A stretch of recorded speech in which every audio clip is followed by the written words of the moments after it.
حمدا شكرا لك يا الله صلاة وسلاما عليك ya Habib Allah.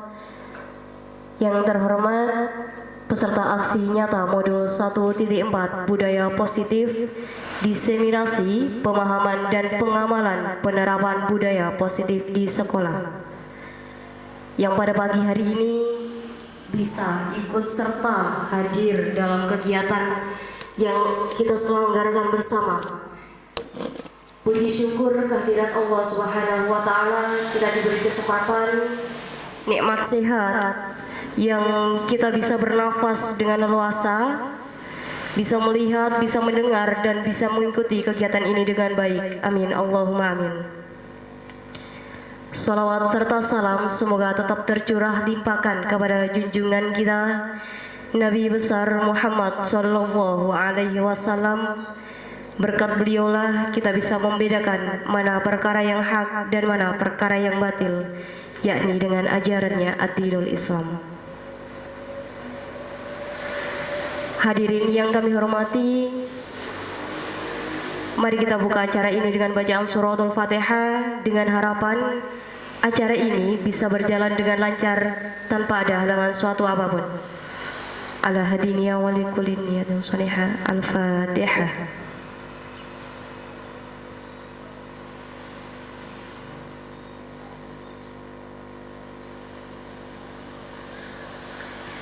Terima kasih.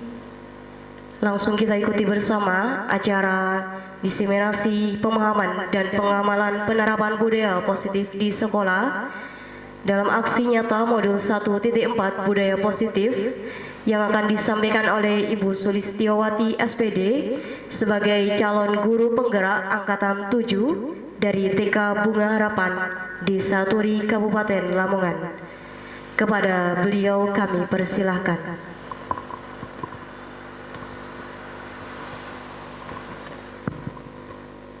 Assalamualaikum warahmatullahi wabarakatuh. Sebelum kita mulai, Bu, saya ingin menyapa nggih. Hai. Iya. Hai.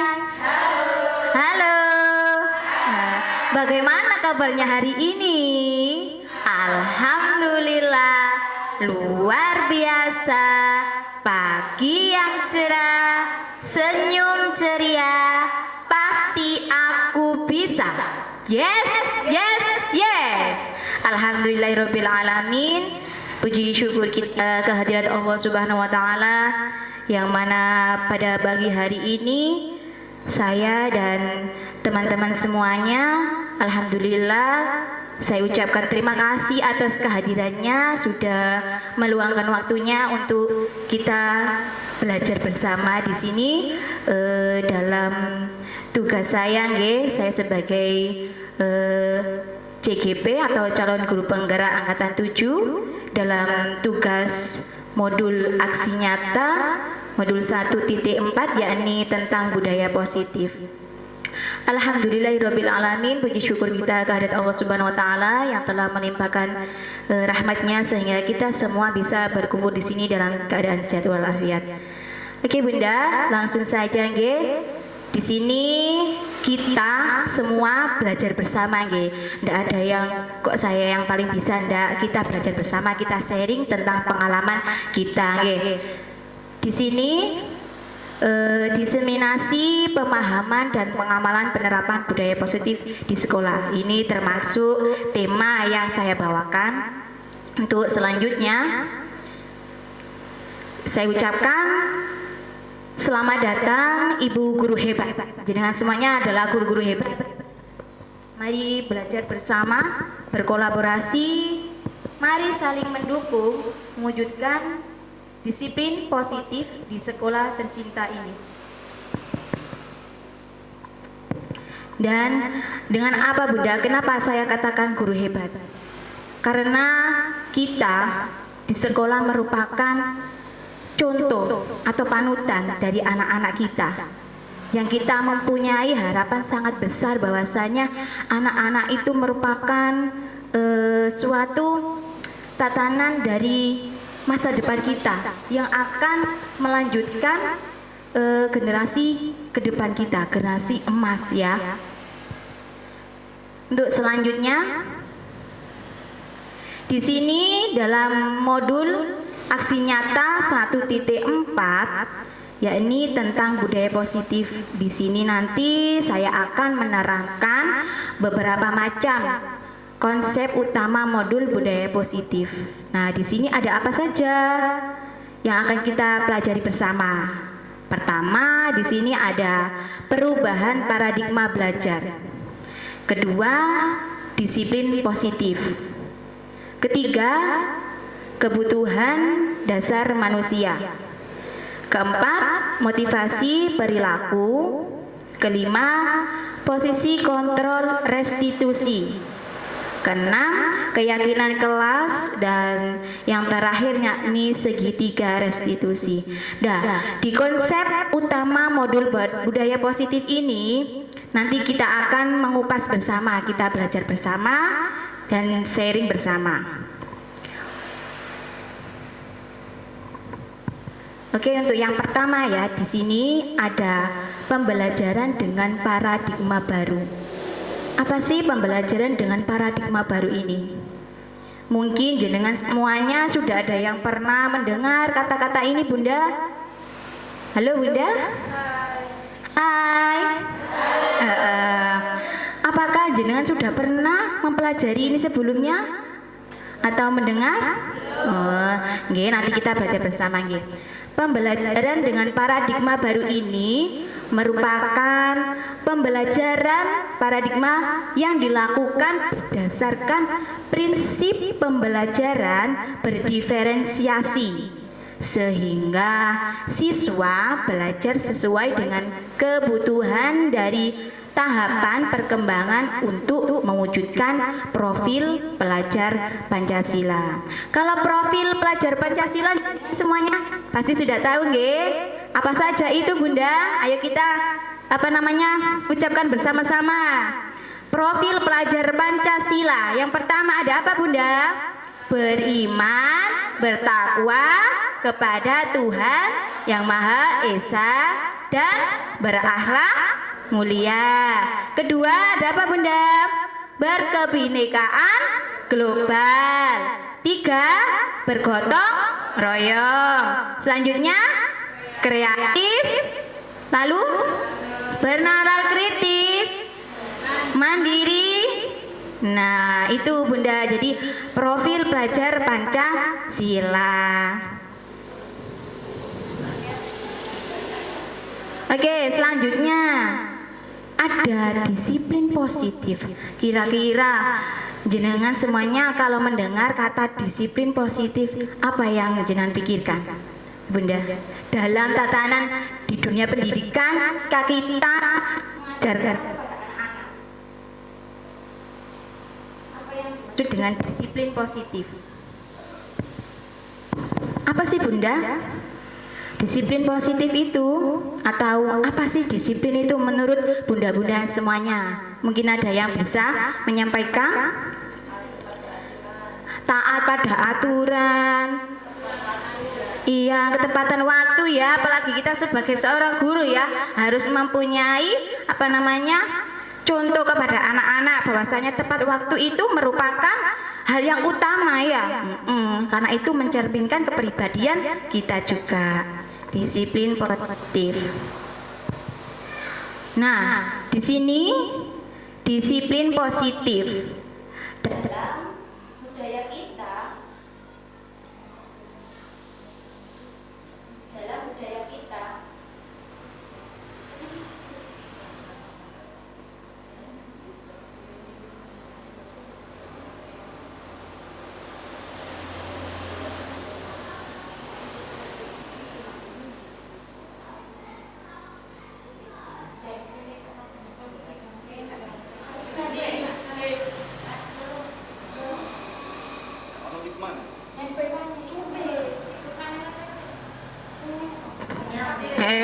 iku kena disekik kok ya.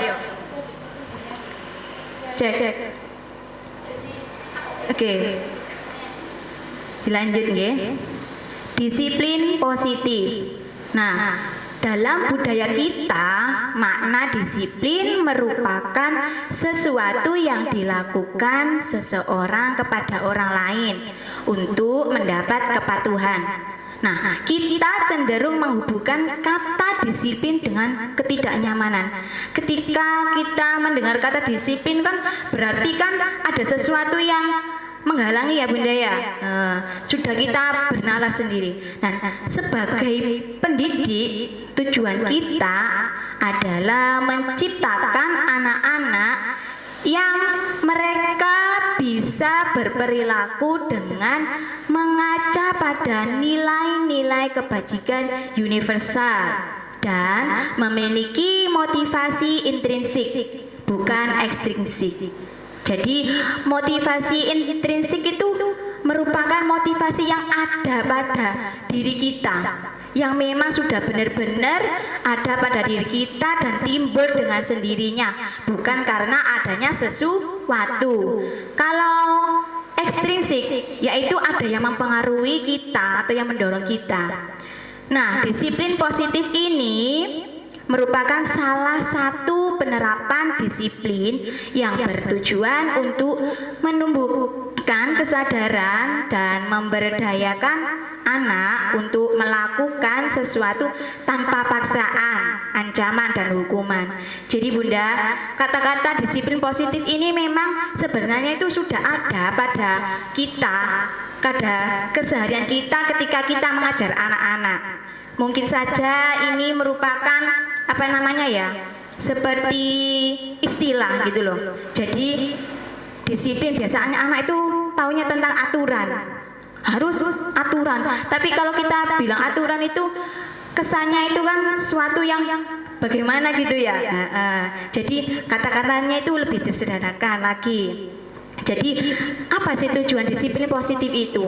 Jadi kita itu menginginkan bahwasanya anak-anak itu memiliki kepribadian yang baik, di mana kepribadian itu timbul dengan sendirinya karena adanya dalam keinginan dalam hati. Intrinsik tadi itu bukan ekstrinsik. Jadi anak-anak itu kita motivasi. Ketika kita beri motivasi, mereka akan sadar dengan apa sih sesuatu yang baik itu. Jadi itu akan dengan berkesinambungan waktu, dengan berjalannya waktu, dia akan bisa melakukan yang namanya disiplin positif. Contoh, tidak terlambat sekolah,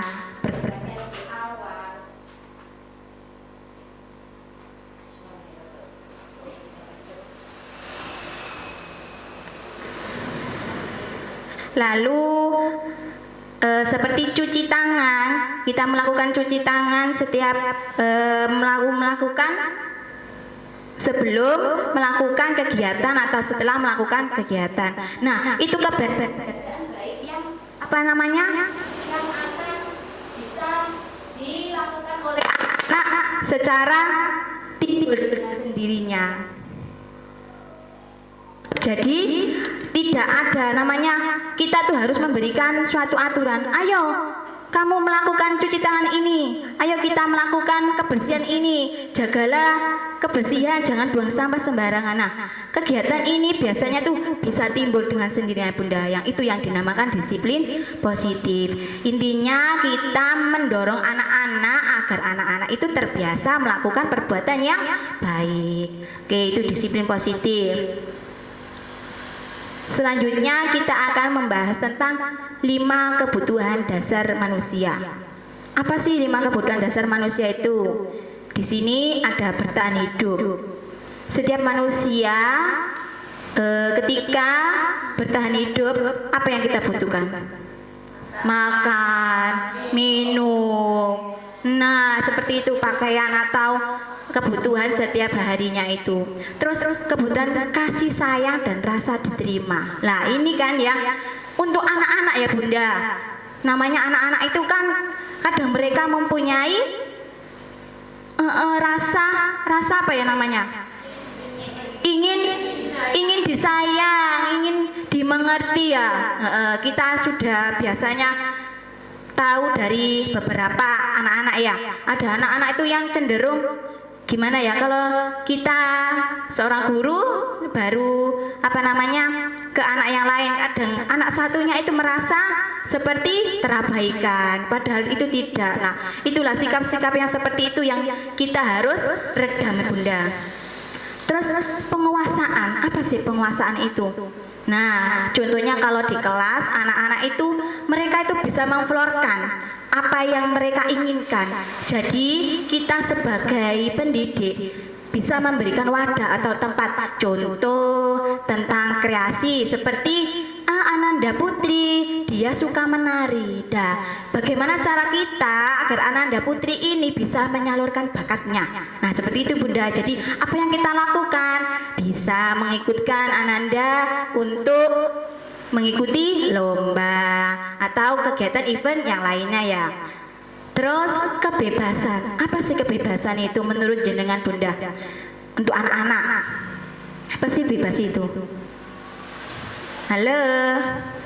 Nah, kebebasan di sini memiliki artian bahwasanya anak-anak itu kan cenderung mempunyai kepribadian masing-masing. Nah, anak satunya ini ada yang pendiam, anak satunya ini ada yang aktif. Nah, itulah yang dinamakan kebebasan. Dan kadang kan ada anak yang bermain atau belajar, berbicara. Nah, itu mereka tuh merasa bebas.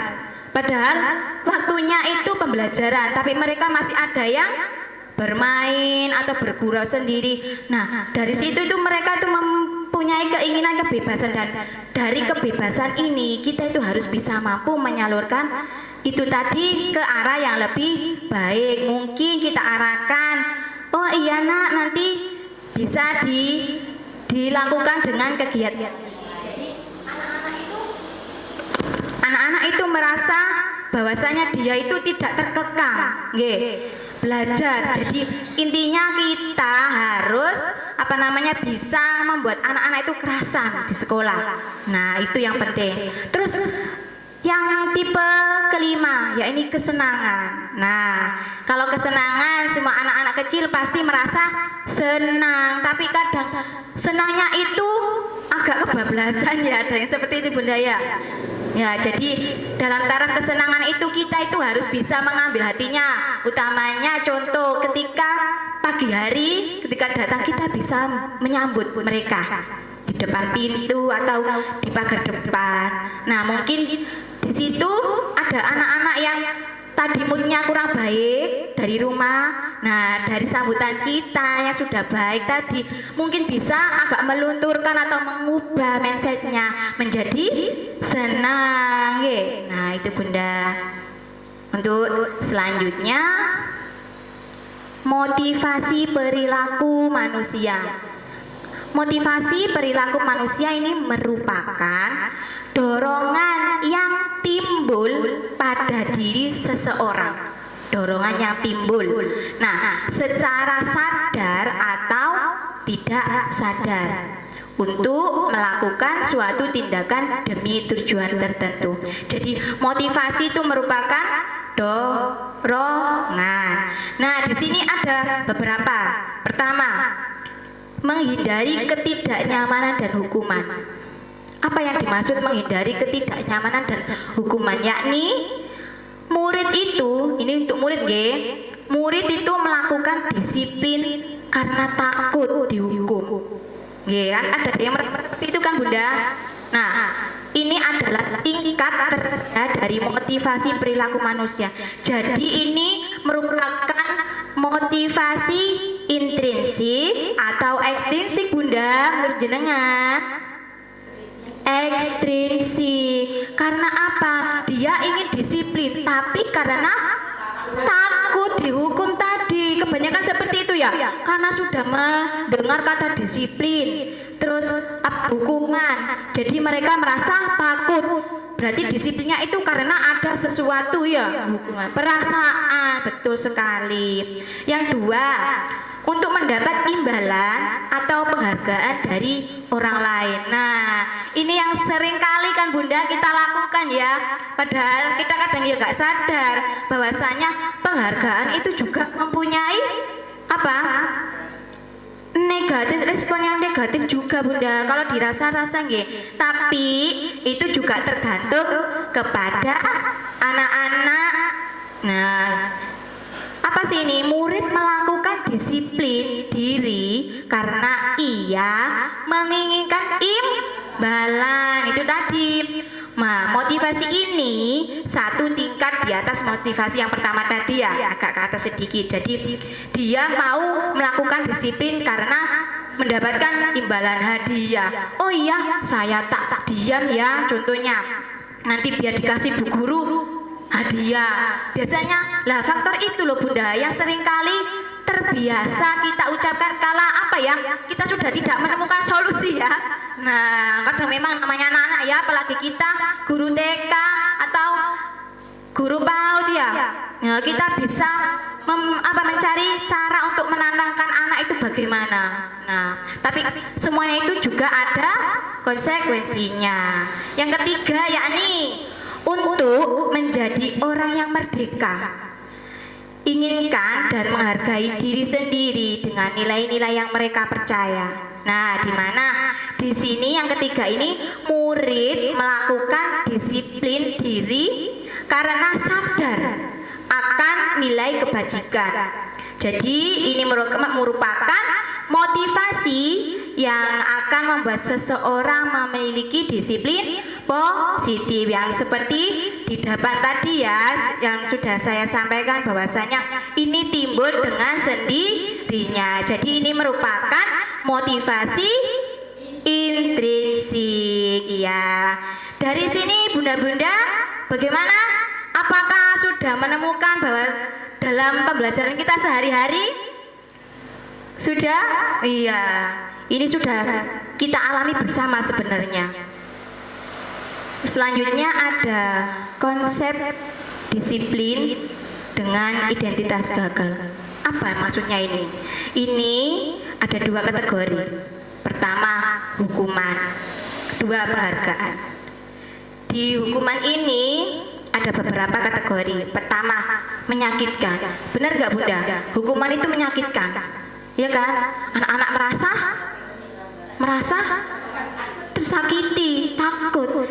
Terus ada timbul rasa tidak nyaman. Murid takut, terus memaksakan ya. Gelem gak gelem, mau nggak mau kita harus mengikuti aturan itu yang dibuat bu guru. Dia merasa seperti itu, jadi dia tuh terpaksa. Nah, terus murid menyembunyikan kesalahan. Nah kadang di sini tuh makanya kita harus lebih apa ya, pro sama anak-anak. Kita harus tahu sih ketika ada anak yang terdiam, apa yang terjadi? Kita tanyai Bunda. Jangan-jangan anak itu diamnya karena dia takut dengan adanya hukuman nanti, yang kan kalau rame nanti kita dihukum. Nah, jadi dia merasa takut sehingga menyembunyikan dan diam. Terus selanjutnya yakni murid menjadi rendah diri. Jadi ketika ada anak ya, contohnya semisal dihukum di depan teman-teman atau kita beri kata-kata, oh iya kamu kok terlambat mengerjakan tugas. Nah, ketika kita sudah bilang seperti itu terhadap anak yang berperasaan ya, perasaannya yang mendalam, maka dia akan merasa rendah diri, minder, benar Bunda. Jadi dia akan merasa down kan ya. Nah, itu kasihan kan ya. Nah, itu loh sebenarnya kenapa kita harus tahu karakter masing-masing anak. Jadi ketika kita tahu karakter masing-masing anak, jadi kita ketika menghadapi anak tersebut, anak A, anak B, kita tahu apa yang mereka butuhkan ya. Jadi sudah berpikir ya tentang di kelas ya anak itu pernah seperti itu. Saya pernah Bunda, ketika saya mempelajari modul ini, saya juga merasa oh iya ya, kita tidak merasa bahwasanya menghukum, kadang itu ya, kadang kita tidak merasa bahwasanya kita mengeluarkan kata-kata itu, tetapi itulah yang timbul ya, itulah yang tidak boleh kita lakukan, menjaga perasaan anak-anak itu utamanya. Terus selanjutnya yakni penghargaan. Penghargaan tadi sebetulnya penghargaan itu baik, tapi yang tidak baik itu yang terjadi secara terus menerus yang menimbulkan ketergantungan anak. Jadi pertama, tidak efektif. Oke, hari ini anak kita belajar tentang tema binatang. Oke, sebutkan binatang apa saja yang ada di darat, disebutkan sama anak-anak. Tapi ketika ada anak satu yang anak satu yang bisa menjawab, terus dia merasa bangga diberi sama bu guru apa? Jempol, tepuk tangan. Dia merasa bangga. Tapi kita harus tahu, ketika dia merasa bangga itu, jangan-jangan dia sudah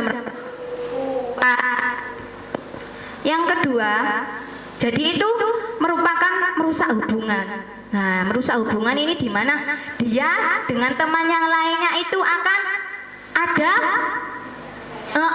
ketidaknyamanan, ada perbedaan ya. Oh iya, itu dikasih bu guru jempol karena bisa menjawab. Nah, kadang juga dia merasa puas, Bunda. Oh ya, aku sudah selesai dikasih bu guru jempol, berarti aku hebat. Ya kan? Dengan itu kadang anak itu, ya sudahlah, aku tak begini saja. Kadang itu ada seperti itu. Terus mematikan kreativitas.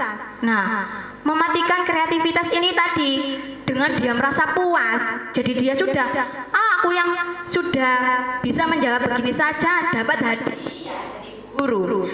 Nah, berarti aku sudah pandai. Nah, dia merasa seperti itu. Jadi ketika kreativitasnya yang lain itu tidak akan timbul. Benar sekali kan, Bunda? Iya. Terus menghukum dengan sistem ranking. Nah, ini ya yang sering membuat anak-anak itu kadang merasa minder. Oh ya, Bunda-bunda, apakah di sini masih ada yang menggunakan sistem ranking? Sudah tidak ya? Iya, alhamdulillah ya, Bunda. Karena apa ya? Memang itu sangat pengaruh sekali. Ketika ya, pernah ini benar-benar kejadian dulu sebelum lembaga kami masih ada ranking ya. Nah, itu ada anak yang merasa apa? Bu, aku lo sudah bisa, berdoa sudah bisa, ini sudah bisa, tapi kok nggak dapat hadiah. Nah, ketika itu berarti aku lah gak bisa loh. Berarti dia tuh mengatasnamakan dirinya bahwasanya tidak bisa. Itu loh, Bunda, yang apa ya? Yang sangat berperan sekali ya, sangat melekat. Itu pasti akan diingat-ingat oleh anak-anak, Bunda. Jadi dengan berjalannya waktu, alhamdulillah, pemberian ranking itu sudah tidak ada, dan tidak ada pemberian label bahwasanya ini anak yang terbaik, ini anak yang seperti ini. Jadi semua anak-anak sama, mereka memiliki hak yang sama untuk mengeluarkan aktivitasnya atau kreativitasnya ya. Jadi tidak ada perbedaan. Merampas hak menghargai dirinya. Nah, ini yang sangat melekat sekali, merampas hak dan menghargai dirinya. Jadi ketika ada anak yang dapat prestasi, berarti dia itu mendapatkan haknya. Ketika ada anak yang tidak mendapatkan hadiah, bahwasanya dirinya itu tidak merasa oh baik atau bisa dihargai, gitu ya. Oke, selanjutnya konsep disiplin dengan identitas sukses. Nah, di sini ada dua, Bunda, konsekuensi dan restitusi. Nah, sebelum saya lanjutkan, mungkin apa sih konsekuensi, Bunda? Apa sih konsekuensi itu?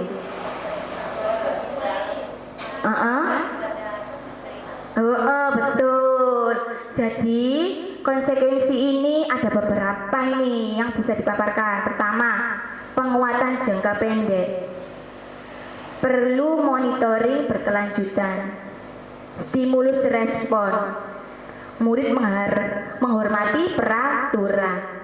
Kehilangan waktu untuk mengurangi kesalahan.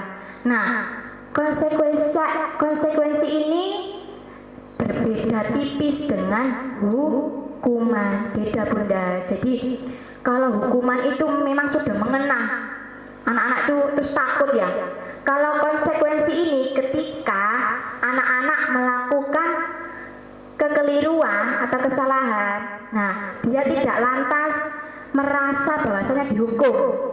Nah, kita beli jalan, kita tuntun mereka.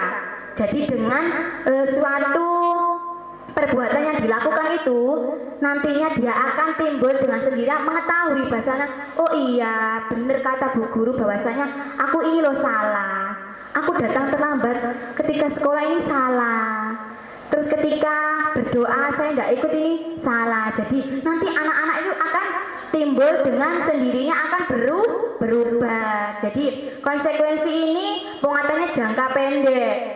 Nah, terus perlu stimulus. Jadi kita ingatkan berkali-kali. Terus restitusi. Restitusi ini merupakan murid bertanggung jawab atas perilakunya, di mana murid itu ketika melakukan sesuatu kesalahan dia akan mempertanggungjawabkan kesalahannya. Contoh, ada anak yang membuang sampah sembarangan. Ketika kita beritahu atau tegur, nah itu sampahnya kok dibuang di situ. Apa yang lebih baik kita lakukan? Sampahnya dibawa kemana? Kita berikan stimulus seperti itu, dibawa atau dibuang ke tempat sampah. Nah, dia akan bertanggung jawab atas perilakunya tadi. Jadi dia akan pergi membuang sampah. Diingat-ingat sama dia kata Bu Guru. Terus fokus pada pemecahan masalah jangka panjang. Nah, diingat-ingat tadi itu. Jadi ketika dia diberitahu Bu Guru bahwasanya membuang sampah harus pada tempatnya, dia akan fokus. Nah, jadi itu akan terbawa. Jadi jangka panjang. Murid menghormati dirinya dan orang lain. Nah, ketika dia melakukan kesalahan, dia tidak merasa dia didonkan atau dihukum atau merasa minder, tapi dia sudah tahu, oh jadi mengerti. Seperti itu. Teori kontrol. Dirinya memegang kontrol. Jadi di mana teori kontrol ini dia merupakan agen utama. Agen utama itu karena dia yang melakukan sesuatu kesalahan tadi. Nah, dia memiliki peran penuh atas kesalahan yang diperbuat. Jadi dia harus bertanggung jawab. Selanjutnya, murid bersemangat memperbaiki kesalahan. Nah, ini Bunda, apakah Bunda pernah melakukan hal ini? Murid bersemangat memperbaiki kesalahannya. Ketika anak-anak melakukan kesalahan, apakah dari murid jenengan semuanya itu ada yang merasa senang melakukan perbuatan baik? Ketika setelah melakukan kesalahan dia ingin bertanggung jawab, apakah pernah Bunda? Ada ya, terima kasih sekali, dan itu harus kita lakukan ya Bunda. Karena apa? Membangun kepercayaan diri itu penting sekali, memberi semangat. Jadi kita itu tidak lantas kamu salah, jadi kita tidak lantas menjas mereka. Yang selanjutnya yakni konsep disiplin pendekatan restitusi, di mana ini merupakan sebuah cara menanamkan disiplin positif pada murid. Jadi cara-cara kita agar murid itu bisa berperilaku yang baik. Pertama, pengertian restitusi. Restitusi merupakan proses menciptakan kondisi bagi murid untuk memperbaiki kesalahan mereka. Jadi restitusi itu merupakan proses ya Bunda, agar kita bisa mengkondisikan murid kita untuk memperbaiki kesalahan, sehingga mereka bisa kembali kepada kelompok mereka dengan karakter yang lebih kuat. Jadi dia itu tidak merasa bahwasanya sudah melakukan kesalahan. Terus ada ciri-ciri restitusi itu. Apa ciri-cirinya? Pertama, bukan menebus kesalahan, namun belajar dari kesalahan. Nah, restitusi ini yang dinamakan menebus kesalahan dan belajar dari kesalahan ini, kita biasanya menemukan anak melakukan kesalahan terus kita tanya, Bunda, sayang kenapa tadi kok terlambat? Iya Bu, bangun tidurnya telat. Saya tanya, kenapa bisa telat? Tadi malam tidurnya malam Bu. Itu adalah contoh restitusi yang pernah saya lakukan kepada anak-anak ketika ada anak yang terlambat berangkat sekolah. Nah, saya tanya, iya Bu, tadi malam bangun tidurnya larut malam terus saya bermain HP. Oh gitu saya. Nah, ketika bangun apa enggak ada ibu yang menolong membangunkan maksudnya. Iya Bu, tapi saya bangunnya sudah jam 7. Nah, anak itu benar sekali Bunda. Nah, dari situ saya terus tanya, ketika berangkat jam 7. Nah, sampai masuk sekolahnya masuk jam berapa? Saya tanyain bahwasanya sekolahnya masuknya jam berapa? Jam 7 Bunda. Kalau sekolahnya masuknya jam 7, sampean dari rumah berangkat jam 7, apakah itu sudah merupakan perbuatan yang baik, terlambat atau tidak? Terus dia jawab, terlambat Bu. Nah, dari situ apa yang harus Ananda lakukan? Jadi saya giring terus biar dia tahu permasalahannya dengan sendirinya. Oh iya, jadi nanti malam tidurnya tidak terlalu larut Bu. Oke baik. Terus apalagi tidak bermain HP Bu. Oke. Terus pagi hari saya akan meminta ibu untuk membangunkan saya. Nah, itu berarti mereka sudah timbul ya cara mengatasi agar tidak terlambat sekolah. Terus, nah ini memperbaiki hubungan. Jadi ada hubungan baik kan ya kita dengan anak tadi ya. Tidak kita lantas, kamu terlambat terus. Bagaimana ini? Tidak seperti itu Bunda. Jadi biar bisa mengalir dengan sendirinya. Terus tawaran bukan paksaan yang tadi saya tawarkan ya. Ketika kamu bangunnya terlambat, apa yang harus dilakukan? Jadi kita tawarkan. Iya nanti saya minta bantuan ke ibu. Nah betul sekali kan tawaran. Oke. Terus menuntun untuk melihat ke dalam diri. Nah jadi dengan sedikit demi sedikit kita membantu mereka untuk mengeluarkan mereka dari kesalahan-kesalahan tadi agar tidak terjadi kesalahan berikutnya. Mencari kebutuhan dasar yang mendasari tindakan. Jadi kebutuhannya apa? Nah, tadi kan Ananda kan terlambat. Nah, jadi kebutuhan dasarnya apa? Dia harus bangun pagi. Terus agar tidak terlambat sekolah, minta bantuan atau pertolongan orang tua untuk membangunkan.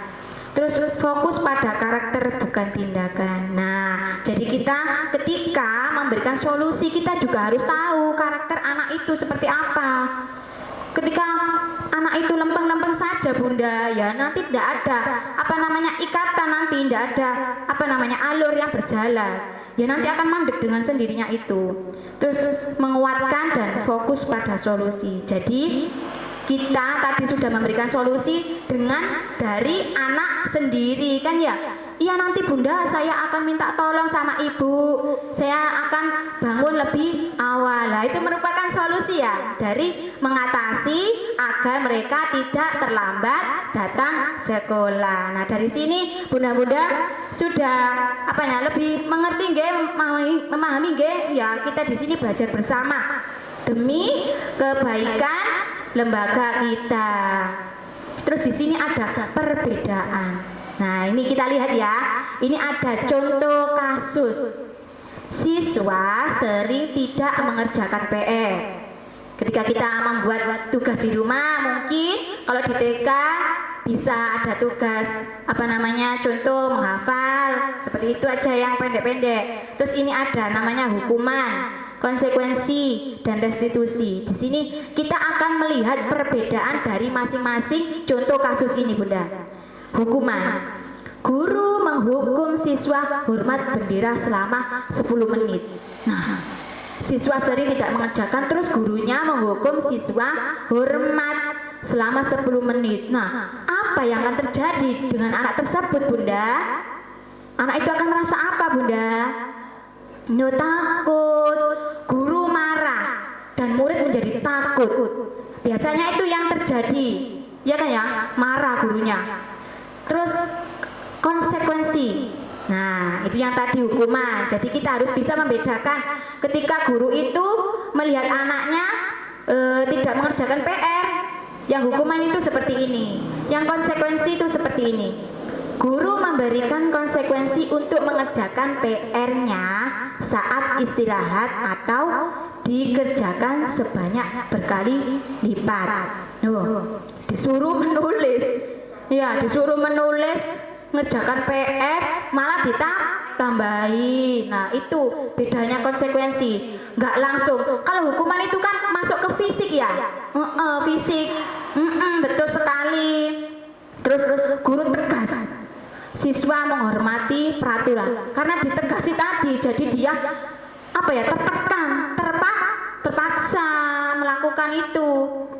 Dia hanya tidak berani mengutarakannya saja. Terus restitusi. Nah, ini bedanya hukuman, konsekuensi, dan restitusi. Guru menanyakan keyakinan kelas atau dirinya dan membantu siswa menyelesaikan masalahnya. Ini yang dimaksud guru menanyakan keyakinan kelas. Nanti kita akan bahas. Jadi restitusi ini lebih halus lagi cara kita menghadapi anak yang tidak mengerjakan PR itu. Tidak lantas menghukum, terus menambahi pekerjaannya tadi. Terus guru terbuka dan siswa menghormati dirinya dan orang lain. Jadi tidak merasa terkucilkan. Jadi di sini ada bedanya kan, Bunda? Jenengan semua sudah bisa membedakan, Bunda. Jadi kita juga harus berhati-hati ya, Bunda, ketika ada anak atau melihat anak atau menemukan anak yang sedang melakukan kesalahan. Kita tidak boleh lantas melakukannya itu. Kita harus memikirkan, memposisikan diri kita harus menjadi yang seperti apa yang kita berikan ketika anak itu melakukan kesalahan. Betul sekali. Nah, di sini, ini nanti, Bunda, kita dengan sendirinya akan mengetahui apa sih itu sebenarnya kita termasuk dalam posisi mana, kita menjadi guru yang seperti apa. Di sini kita akan bahas 5 posisi kontrol restitusi. Di sini ada tipe. Pertama, tipe penghukum. Kedua, tipe pembuat rasa bersalah. 3, tipe sebagai teman. Terus selanjutnya ada pemantau. Dan yang terakhir yakni manajer. Nah, sebelum saya jelaskan, apakah dari ke-5 ini sudah pernah atau melekat pada diri jenengan yang mana kira-kira? Tipe yang mana? Tipe yang mana yang sudah jenengan lakukan bersama anak-anak? Halo? Ya? Sebagai teman. Terus ada lagi, Bunda, sebagai apa? Manajer. Ada yang sebagai pemantau. Oke.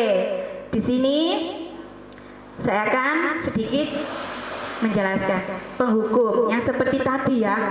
Kira-kira kalau ada guru yang sudah dilabeli menghukum, kira-kira logatnya saja bagaimana, Bunda? Nah, wajahnya saja sudah menakutkan. Anak-anak pasti bilang, takut Bu, dihukum. Nah, apakah itu termasuk label kita? Bukan, alhamdulillah kalau bukan, Bunda. Ya, pasti itu akan diingat-ingat oleh anak-anak. Nah, sampai kapanpun itu akan sangat beresiko sekali. Sehingga ada kalanya anak itu ketika diberi pelajaran itu karena nggak suka dengan gurunya. Jadi dia tidak akan suka dengan pelajarannya. Itulah pengaruh dari dari hukuman. Jadi jangan sampai ya Bunda kita menjadi label tipe penghukum itu ya. Terus pembuat rasa bersalah. Kira-kira pembuat rasa bersalah ini yang seperti apa sih? Hah? Anaknya merasa malu, minder. Iya betul. Ini mungkin gurunya itu lebih rendah sedikit, tidak seperti tadi. Keras ya. Ini memang memberikan suatu masukan, tapi ketika guru itu memberikan masukan, dia merasa melongso. Nah ya, bahasanya itu melongso. Terus, oh iya, saya tadi sudah melakukan kesalahan. Dia merasa bersalah. Jadi dia akan merasa, aduh, bawa beban gitu ya. Nah, terus tipe teman. Nah, mungkin ini ya Bunda. Ada tipe teman itu yang seperti apa Bunda kiranya?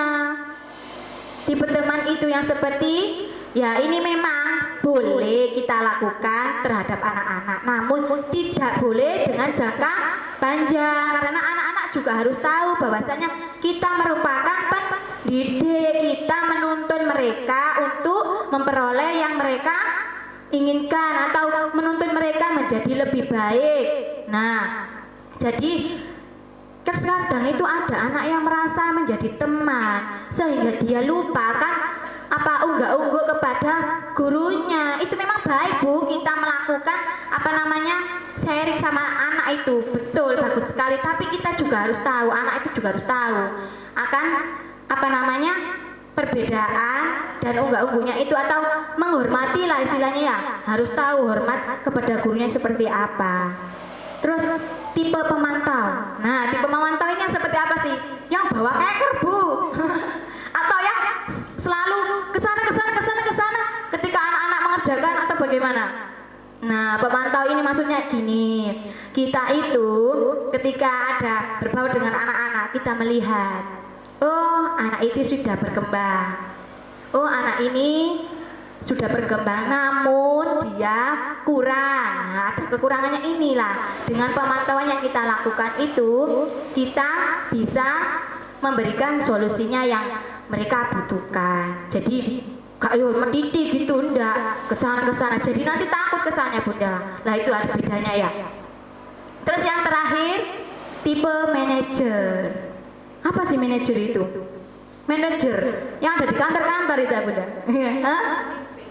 Pemimpin, betul. Terus tipe manajer ini merupakan tipe yang menurut saya juga lebih baik dari tipe yang sebelumnya. Kenapa? Tipe ini sangat diperlukan dalam lembaga.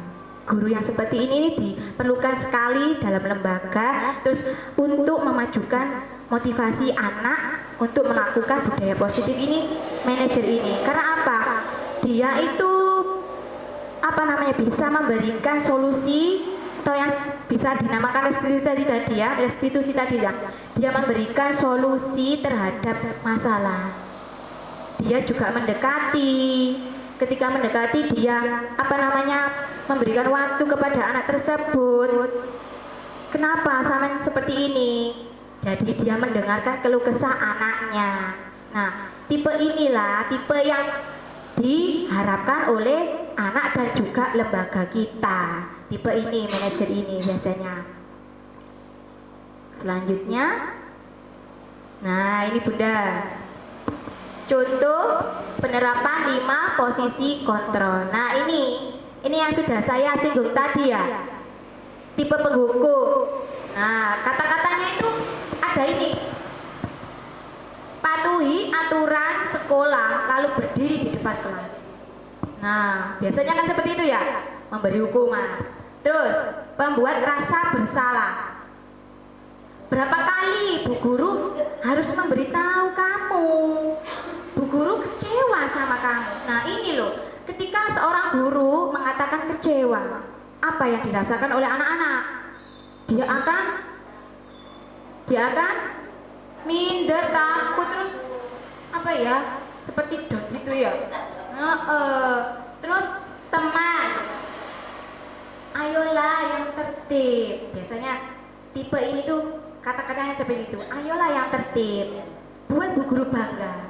Nah, jadi ada kata-kata yang membuat anak itu merasa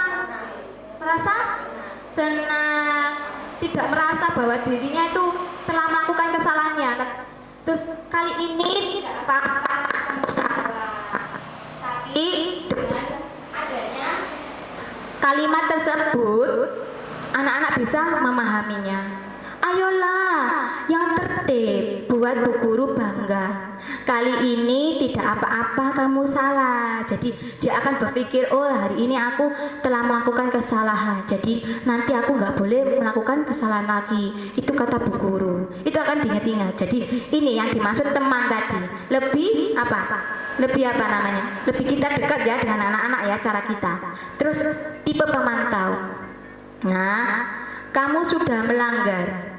Apa aturan dan konsekuensinya?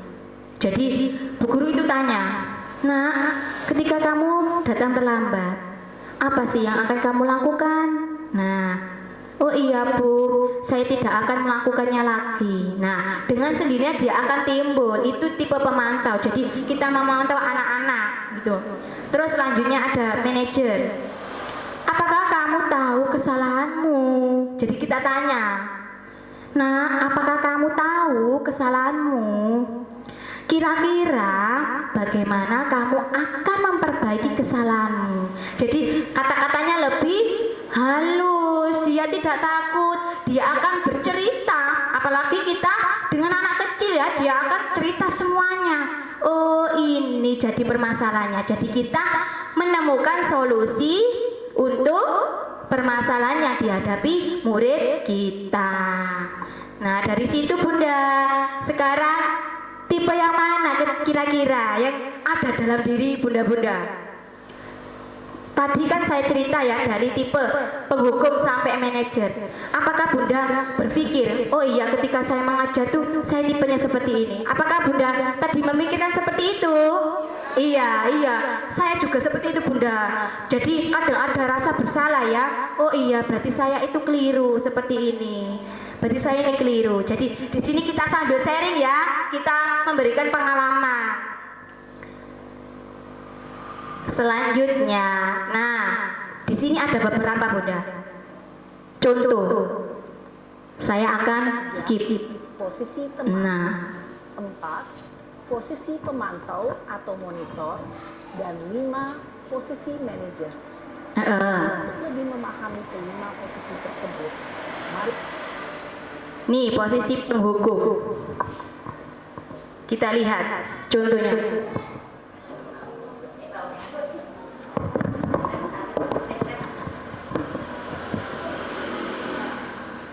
Naren,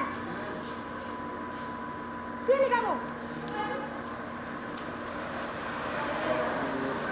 Selalu terlambat. Kamu deh, pasti terlambat. Aku, saya Apa? Apa coba? Alasan kamu apa lagi? Kapan sih kamu tidak terlambat? Malas sekali ya kamu jadi anak. saya Dasar pemalas. Gak kapok-kapok sih kamu. Sudah berapa kali terlambat? Sana, kamu keliling lapangan basket 2 kali. saya harus keliling lapangan basket, Bu. Kenapa?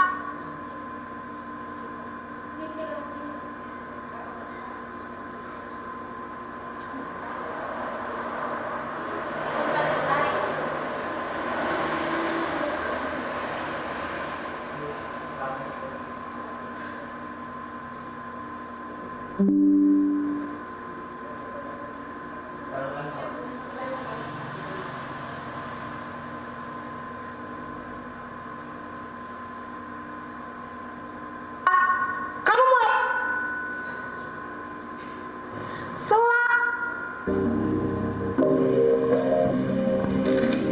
Oke, kita akan melihat beberapa contoh dari tipe-tipe ini. Naren, sini kamu. Nah, tipe penghukum. Selamat Apakah kita melakukan ini, apa yang akan terjadi kepada anak-anak? Kamu deh, pasti pasti terlambat. Wajahnya bagaimana ya? Maaf Bu, Kita bisa saya melihat ketakutan anak ini. Apa coba? Alasan kamu apa lagi? Kapan sih kamu tidak terlambat? Malas sekali ya kamu jadi anak. saya Dasar pemalas. Gak kapok-kapok sih kamu. Sudah berapa kali terlambat? Sana, kamu keliling lapangan basket 2 kali.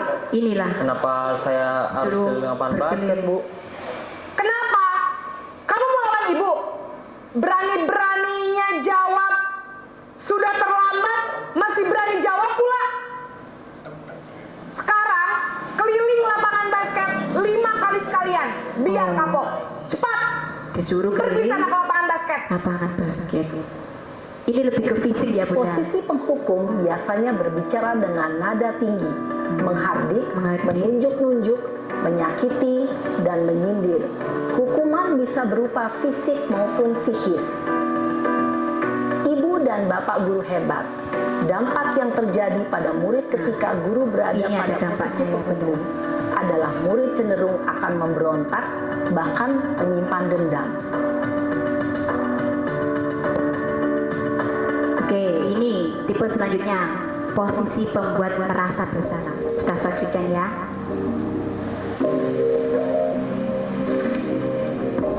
Kita bisa membayangkan dan bisa membedakan antara tipe penghukum dan rasa bersalah. Dia sudah takut ya Bunda. Selamat pagi Bu. Naren. Iya. Kamu kenapa terlambat lagi, Nadanya- nak? nadanya lebih Ya agak Tuhan, dikalungkan. Naren. Kamu senang ya bikin ibu susah ya?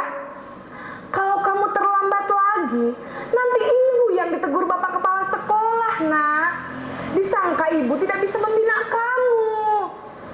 Duh, gimana ini? Nah, itu Maaf ya. Bu. Duh, Gusti Naren. Ada Kamu suka ya penekanan kalau ibu kata-kata ditegur ini. bapak kepala sekolah? Terus, sekarang ibu harus tulis apa ini di buku absen? Ini kamu sudah sering terlambat loh. Ibu harus apa coba? Maaf Bu. Maaf sekali. Ya sudah, lain kali jangan bikin ibu susah lagi ya nak ya. Ibu tidak akan kuat lagi kalau kamu begini terus. Bisa jantungan kalau ibu ditegur bapak kepala sekolah. Nah, apalagi ada kata jantungan, dia Maaf akan ya, Bu. lebih merasa bersalah kan ya, Maaf sekali. takut. Nah, ini tipe selanjutnya. Posisi pembuat Kita tahu. rasa bersalah berbicara dengan nada tenang, cenderung lembut. Namun kata-kata yang diutarakan membuat murid merasa menjadi orang yang gagal, memandang buruk dirinya sendiri, merasa tidak berharga, dan tidak sanggup membahagiakan orang lain. Ketika guru mengambil posisi pembuat rasa bersalah, murid akan menganggap dirinya yang bersalah dan ia akan menyimpan emosi negatif tersebut di dalam dirinya. Oke, tipe posisi sebagai teman. Nah, kita lihat bersama-sama Bunda.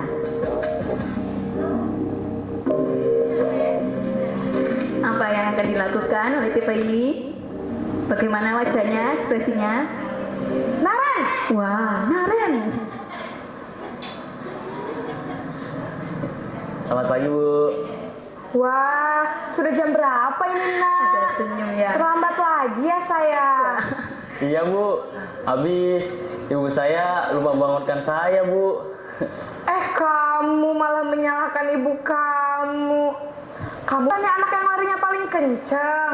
Kok terlambat sih? Iya Bu. Saya memang terlambat bangun tadi. Jadi biarpun saya lari kencang, tetap gak kekejar Bu. Ya sudah sana. Nanti lain kali larinya lebih kenceng lagi ya. Biar gak terlambat lagi. Iya. Bikin seneng ibu. Oh, Demi disuruh ibu. bikin senang. Bisa kan? Seperti tadi ya. Bisa lah Bu. Ya sudah sana masuk kelas. Ibu beresin urusan absen kamu. Kamu ini Dia tidak merasa ada-ada bersalah saja. ya. Dalam posisi teman, guru berbicara dengan nada suara ramah, akrab, cenderung bersenda gurau untuk menjaga suasana tetap santai. Murid akan merasa senang, aman, dan akrab dengan guru. identitas yang tercipta adalah identitas sukses atau berhasil. Namun, perlu diingat, karena ini masih dorongan eksternal, maka ada faktor ketergantungan dari murid kepada Nah, orang ini tadi, tertentu. faktor Di sini guru ekstrinsik. absennya, sehingga di lain waktu murid bisa berperilaku baik, namun hanya kepada orang-orang tertentu saja. Setiap posisi ada efeknya masing-masing ya Bunda ya. Nah ini tipe memantau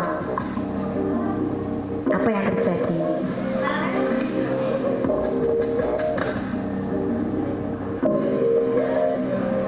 Naren! Iya. Selamat pagi, Bu. Naren, apa peraturan sekolah kita tentang jam berapa kita harus masuk sekolah, nak? Kita harus di sekolah jam 7, Bu. Iya, betul. Sekarang sudah jam 7.20. Naren sudah tahu konsekuensinya jika terlambat hadir. Paham, Bu. Saya harus tinggal kelas pas jam istirahat selama 20 menit. Iya, benar. Konsekuensinya demikian. Jadi nanti jam 9.30 pas istirahat, kamu harus tinggal di kelas, kerjakan tugas tambahan untuk ketertinggalan kamu, ya? Baik, Bu. Posisi pemantau mengandalkan penghitungan atau data untuk mengontrol murid. Guru mengarahkan murid berdasarkan peraturan dan konsekuensi. Seorang pemantau menunjukkan bahasa tubuh dan ekspresi wajah yang datar dan cenderung formal. Lebih tegas ya kata-katanya dan juga postur tubuhnya. Posisi yang terakhir yakni posisi manajer.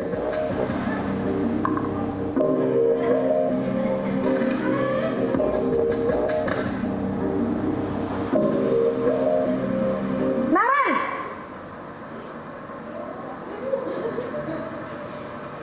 Selamat pagi, Bu.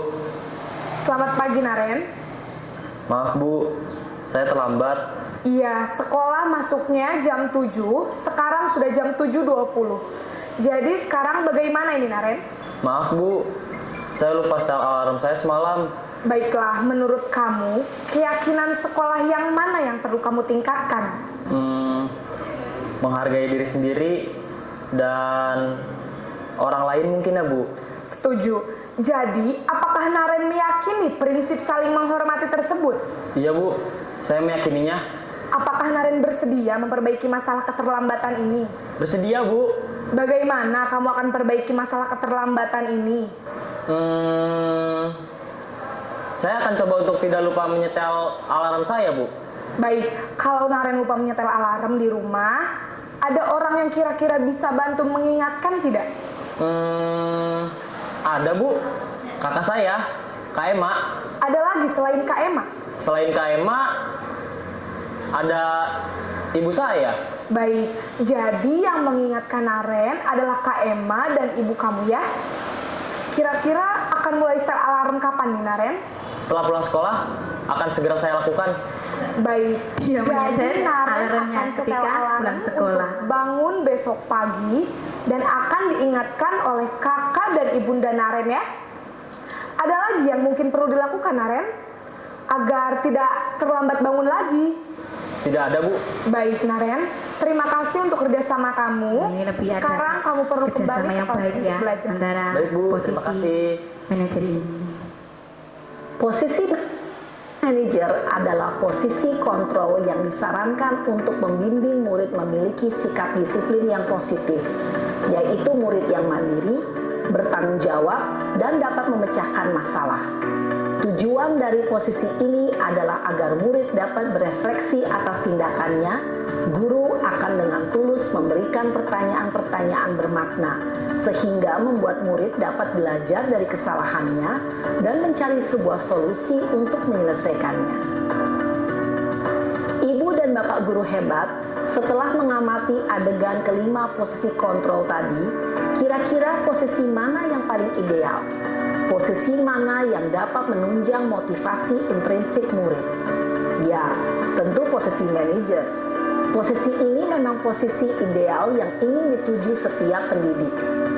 Pada posisi inilah, guru dapat menerapkan disiplin positif yang berpihak pada murid, yang memerdekakan murid.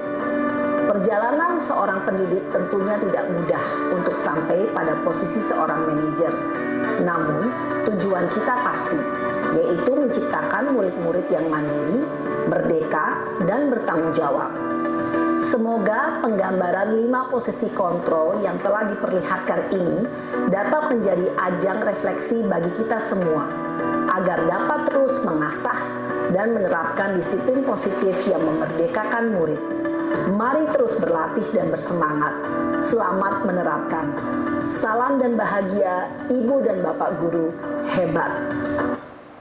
Oke Bunda, jadi di tampilan tadi dan pemaparan saya, kita semuanya sudah mengerti nggih, mana posisi yang harusnya kita lakukan yang terbaik untuk anak-anak. Jadi untuk selanjutnya, oke, kita ice breaking dulu ya. Sepertinya sudah capek nih ya. Oke, ayo kita berdiri Bunda, kita berdiri sebentar. Oke. Oh, ya biar lebih bersemangat lagi ya. Ayo.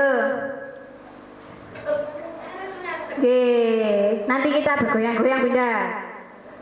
Oke, sudah siap? Siap.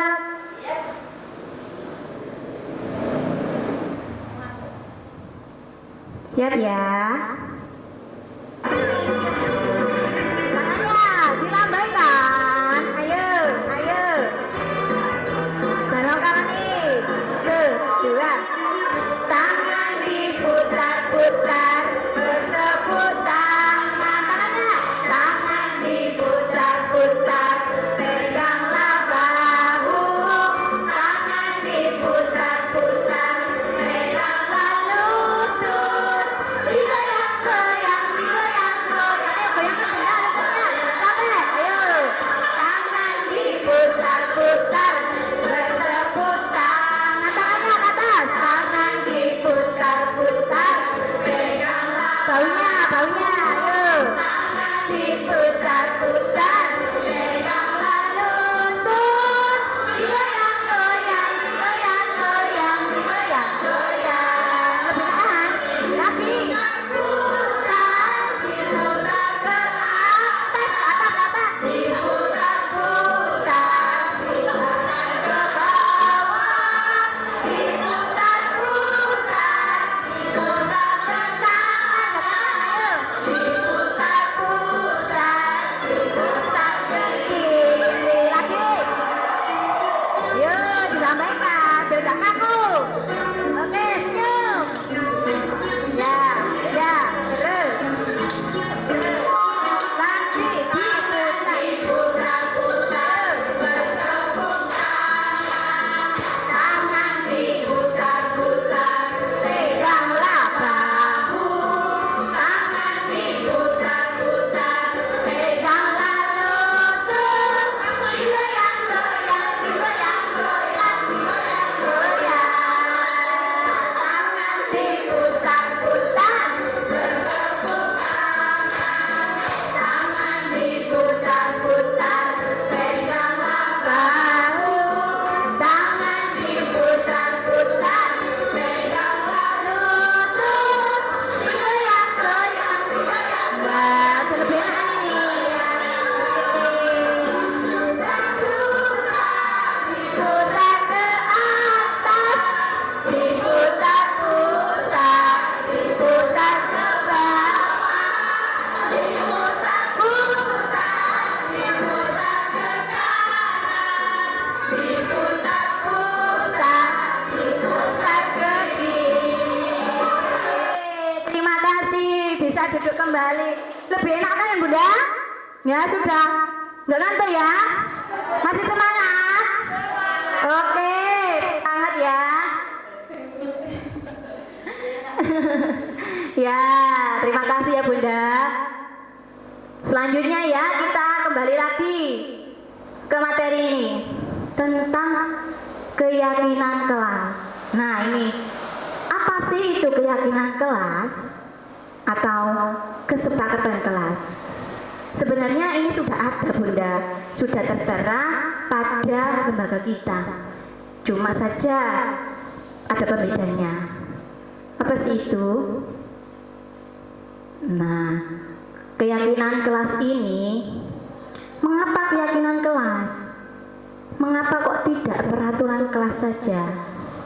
Kita bisa membandingkan atau membedakan dalam poin ini. Mengapa kita mempunyai peraturan tentang penggunaan helm pada saat mengendarai kendaraan roda 2 atau motor? Dan selanjutnya ada, mengapa kita memiliki peraturan tentang menggunakan masker dan mencuci tangan setiap saat? Ini jelas beda kan ya, ada perbedaan dari ini. Selanjutnya, nah, apa saja sih yang melatar belakangnya? Jadi seorang guru itu memiliki tugas mendidik sekaligus mengajar murid-murid di sekolah agar proses pembelajaran berlangsung dengan nyaman dan menyenangkan. Maka budaya positif harus diterapkan baik di kelas maupun di sekolah. Jadi untuk mengimplementasikan budaya positif itu diawali dengan perubahan paradigma teori kontrol dan penerapan disiplin positif melalui kesepakatan kelas. Selanjutnya, setelah ini ada tujuan. Tujuannya yakni mewujudkan keberanian murid untuk mengemukakan pendapat atau usul tentang keyakinan kelas yang ingin diciptakan. 2. Menumbuhkan budaya positif melalui keyakinan kelas yang disepakati.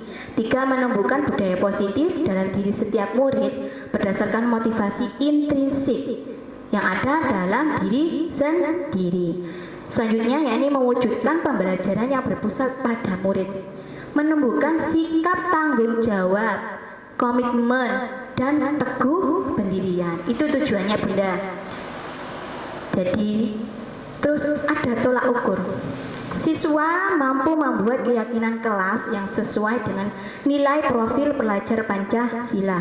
Siswa mampu melaksanakan keyakinan kelas yang telah dibuat dan ditandatangani bersama secara sadar dan tanpa paksaan. Jadi mereka melakukan tanpanya ada paksaan. Siswa mampu melaksanakan keyakinan kelas secara terus menerus, secara berkelanjutan dan konsisten. Itu tolak ukur dari keyakinan kelas. Terus ada lini masa tindakan yang akan dilakukan. Pertama, meminta izin kepada kepala sekolah untuk mendiseminasikan. Nah, seperti ini ya, pentingnya penerapan budaya positif di sekolah. 2. Mengumpulkan guru untuk melakukan diseminasi pemahaman budaya positif di sekolah. 3. Berkolaborasi dengan wali kelas untuk membuat keyakinan kelas masing-masing. 4. Mengidentifikasi budaya positif yang akan dikembangkan di kelas berdasarkan pendapat murid. 5. Melakukan survei tentang ide murid dalam mencapai kelas impian yang mereka impikan. 6. Mengambil kesimpulan dan ide-ide murid, mengubah sesuaikan ide-ide tersebut menjadi kesepakatan kelas. 7. Wali kelas atau guru bersama murid menandatangani kontrak tersebut. Jadi ada kesepakatan Bunda. 8.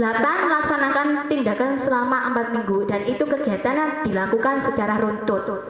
Jadi nggak bisa langsung sekali itu saja. Terus 9. Ada evaluasi dan refleksi. Jadi dari tindakan yang sudah kita lakukan, kita perlu melakukan evaluasi dan refleksi. Apakah ini sudah bisa diterima atau dilaksanakan oleh anak-anak. Selanjutnya ya, dukungan yang dibutuhkan. Ini juga membutuhkan dukungan Bunda. Jadi kita tidak boleh membuat seenaknya sendiri. Ya, dukungan dari kepala sekolah, guru, tenaga pendidik, dan penjaga sekolah untuk menjadi teladan, yaitu role model dalam penerapan budaya positif.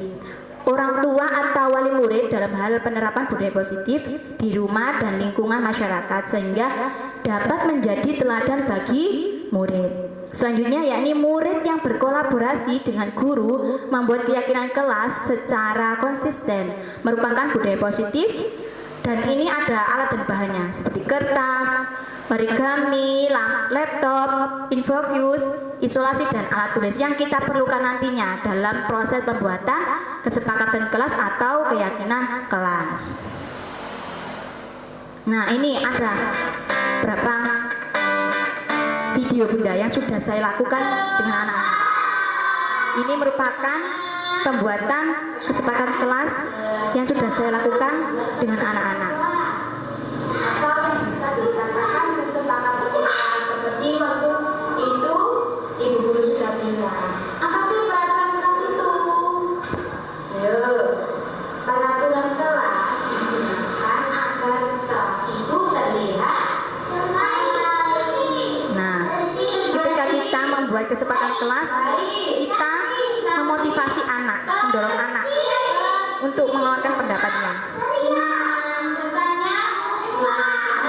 di sini di depan sini sudah ada tulisan kesepakatan kelas. Nah, itu ibu guru menunjukkan kesepakatan kelas yang akan ditulis atau yang ada di kelasnya.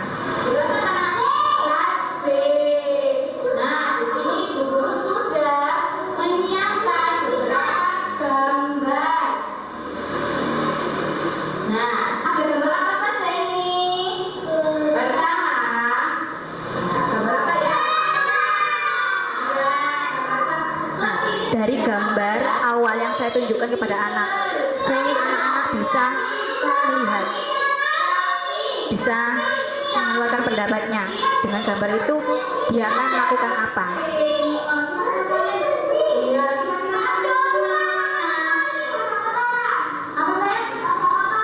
Iya, ada kotoran. Nah, guru mau tanya sama sampean. Kira-kira kalau kelasnya sudah bersih ini, bersih seperti ini, kita nyaman nggak? Nyaman. Tapi kalau kelas kita kotor, bagaimana?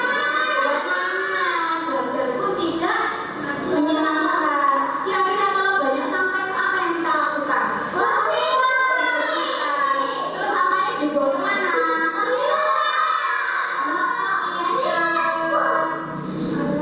Nah, anak-anak, setelah ini ayah dijaga sama Bu Guru ya. Ini kesepakatan kelas kita yang pertama.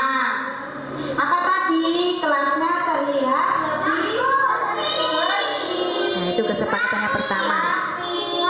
Jadi kita memotivasi anak-anak agar senang melakukan sesuatu yang bersih, Betul. menjaga kebersihan.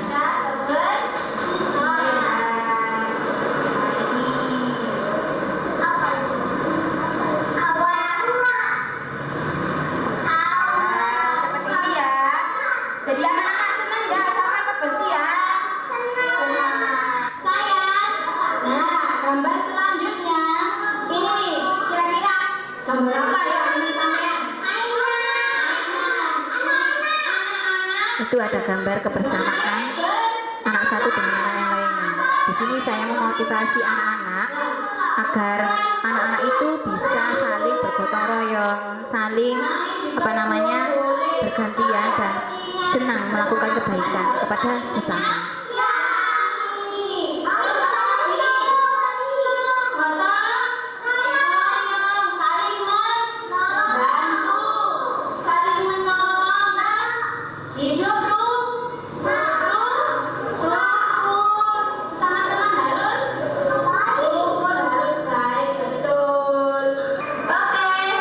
Gambar selanjutnya ini apa yuk? Bu Guru juga punya ini. Bu Guru pakai apa ini? Nah, untuk posisi yang ini, anak-anak biar bisa tahu dengan sendirinya bahwasanya kebersihan itu sangat penting sekali. Menjaga kesehatan itu penting sekali. Jadi ada motivasi sendiri yang timbul.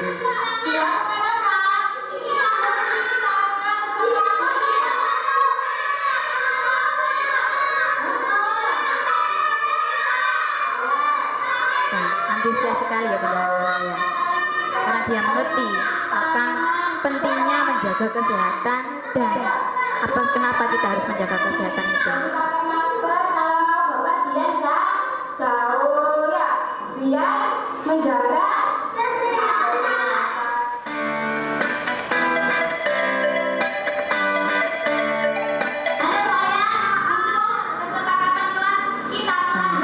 Kesepakatan selanjutnya ini, saya ingin anak-anak itu bisa mandiri,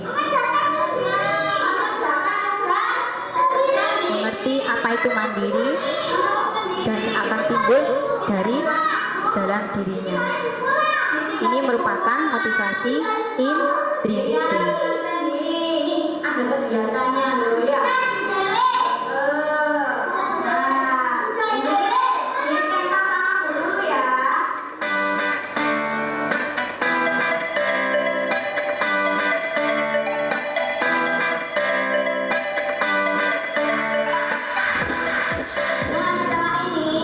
Setelah saya dan anak-anak sudah membuat kesepakatan yang kita kesepakati bersama, anak-anak ditekankan.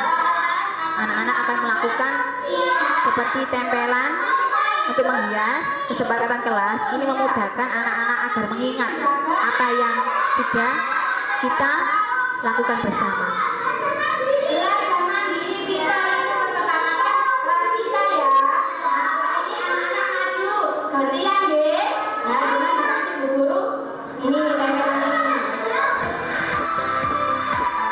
Nah itu, anak-anak saya beri kertas post-it, mereka saya suruh untuk menempelkan kesepakatan kelas yang sudah kita buat bersama. Jadi itu bukan kesepakatan guru Bu, tapi itu kesepakatan kita bersama. Kita melakukan bersama-sama dan untuk bersama. Jadi intinya anak-anak itu tahu apa saja.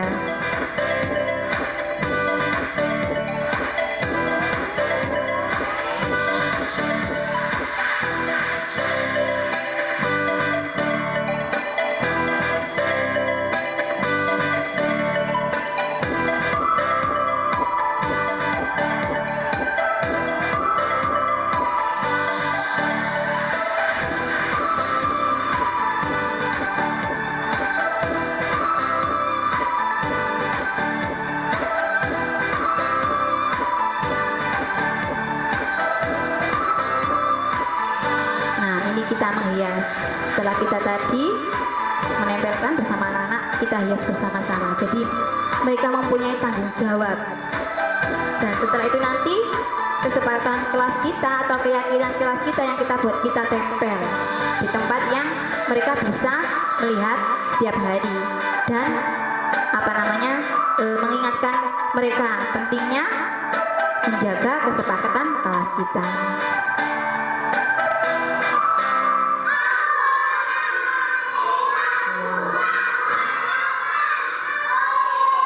Bunda, sekilas tadi itu merupakan kesepakatan kelas yang sudah saya buat, itu prosesnya Bunda. Nah ini ada foto-fotonya ya. Ini. Nah ini juga termasuk tadi yang sudah dilakukan anak-anak. Jadi dia paham ketika dia sudah membuat kesepakatan kelas tadi apa yang harus dia lakukan. Ini sudah termasuk contoh atau bukti yang mereka terapkan. Nah, kesepakatan kelasnya tadi apa saja? Aku cinta kebersihan, aku suka hidup rukun, aku suka mematuhi prokes, aku anak mandiri. Nah, ini kata-kata ini yang harus diingat oleh anak-anak dan dijalankan serta dilaksanakan bersama yang sudah dilakukan bersama-sama. Terus bagaimana membentuk keyakinan kelas? Nah, ada lebih abstrak dari peraturan. Jadi keyakinan kelas itu lebih abstrak. Biasanya kita kan taunya kan peraturan ya. Kita menamanya keyakinan kelas, itu lebih abstrak. Terus berupa pernyataan universal, dibuat dalam bentuk positif. Kata-katanya positif, sedikit saja akan mudah diingat. Jadi tidak perlu kata-kata yang panjang, tapi sedikit tapi mengena dan dapat diingat. Sesuai dengan kondisi kelas dan sekolah agar mudah diterapkan. Jadi kita membuatnya juga harus sesuai dengan kebutuhan lembaga. Semua warga kelas atau sekolah dilibatkan saat membuat, itu betul sekali. Jadi keyakinan kelas ini tidak hanya untuk dalam ruangan itu saja, tapi kalau bisa dilakukan semua dalam jenjang ya. Selanjutnya, segitiga restitusi. Apa sih segitiga restitusi itu? Restitusi sendiri merupakan proses menciptakan kondisi bagi murid untuk memperbaiki kesalahan mereka, sehingga mereka bisa kembali pada kelompok mereka dengan karakter yang kuat. Nah, ini selanjutnya, restitusi itu bukan untuk menebus kesalahan. Restitusi adalah sebuah tawaran dan bukan paksaan. Restitusi fokus pada solusi dan dapat mengembalikan murid yang berbuat salah pada kelompoknya. Jadi akan teringat ya. Apa saja sih yang dilakukan ketika kita adanya restitusi itu? Satu, menstabilkan identitas. Jadi tidak langsung menyalahkan siswa. Semua pernah melakukan kesalahan. Dua, validasi tindakan yang salah. Jadi kita memberikan anak-anak keluasan untuk menjelaskan kenapa dia melakukan kesalahan itu. Jadi kita berikan waktu penjelasan. Tiga, menanyakan keyakinan kelas atau kesepakatan dari kelas siswa memperbaiki kesalahan. Jadi dari apa kesalahan itu kita ingatkan apa sih kemarin kesepakatan kelasnya sudah dibuat. Nah, kalau memang sudah diingat, kenapa kok melakukan kesalahan? Nah, dari situ itu namanya proses restitusi. Nah, ini ada skenario kasus Bunda. Ini real yang sudah saya lakukan bersama anak-anak kemarin. Pada saat jam pelajaran, siswa sedang membaca sholawat bersama. Jadi sudah masuk anak-anak waktu membaca sholawat. Peserta didik yang bernama Ananda Naufal, dia tidak ikut membaca sholawat. Nah, saya berpikir mungkin giginya sakit atau lalu saya menghampirinya. Ternyata yang saya lihat, Naufal sedang makan di kelas saat jam pelajaran berlangsung.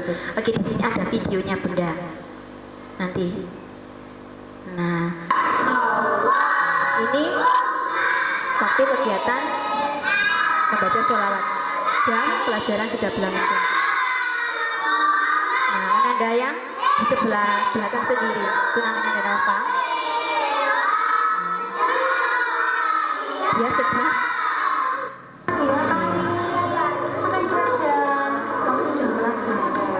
gimana kalau makannya nanti lagi ya, boleh dulu jajannya di setelah ini ada. Nah, ini yang saya lakukan kepada anak tersebut.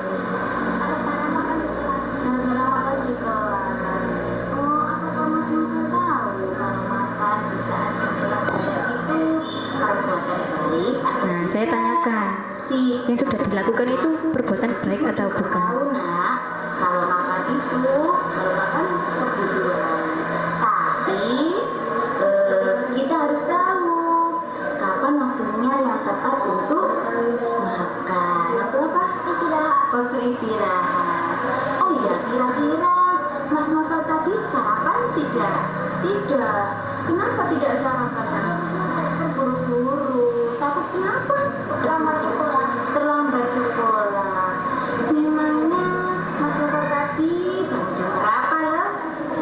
Jam 6:30. Kok tidak sempat sarapan?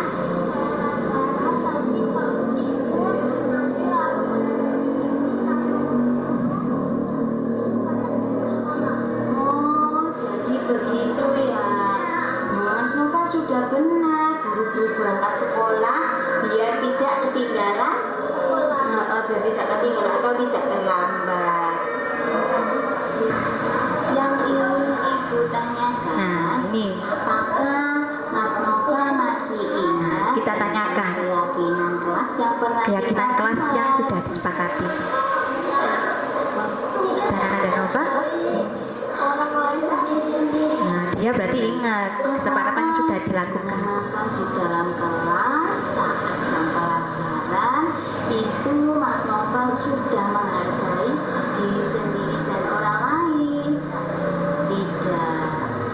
Di sini Dia tidak merasa bersalah ya, tapi dia akan mencari solusi dari permasalahannya tadi.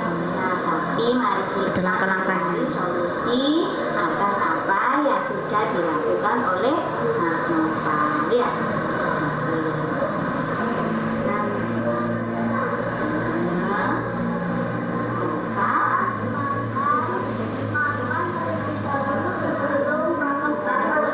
Nah, dia sudah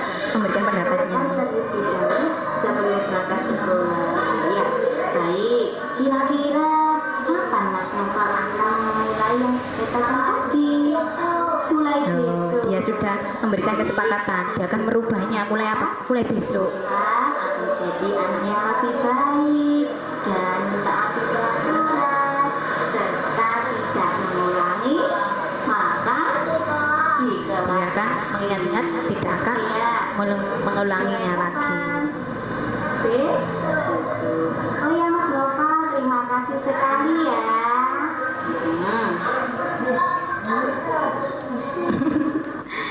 Nah, itu Bunda, itu merupakan suatu tindakan yang saya lakukan. Itu namanya restitusi. Ada langkah-langkahnya, menstabilkan identitas, validasi tindakan yang salah. Jadi kita tidak menjaskan ya. Tadi bisa terlihat kan mengalir dengan sendiri dan anak itu akan merasa tahu memang kalau dia melakukan kesalahan, tapi dia tidak takut. Jadi dia akan bersemangat untuk memperbaikinya. Nah, ini komennya. Saya sekolah di tingkat harapan.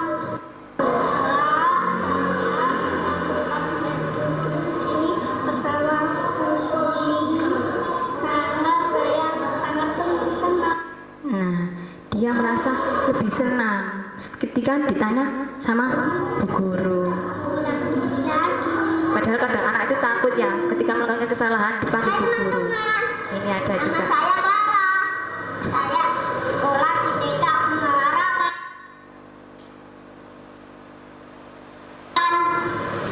Setelah saya melakukan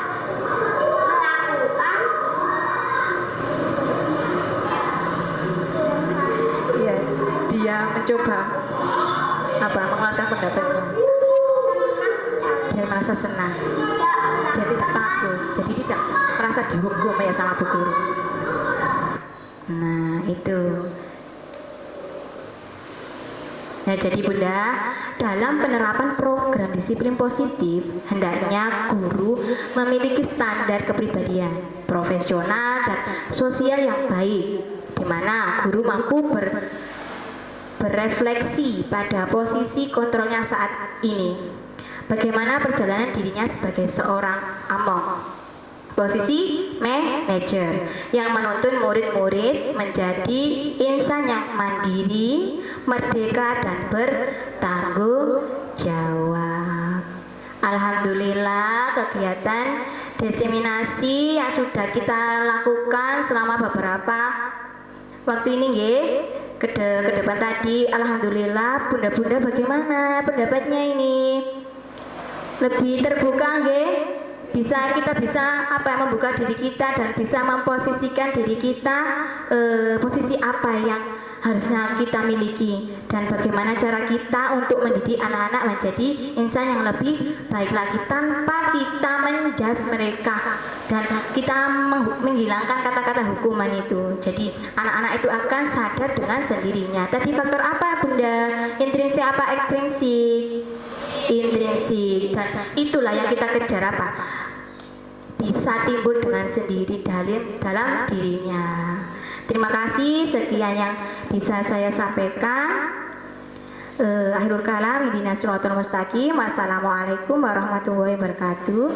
Selanjutnya akan saya berikan ke moderator.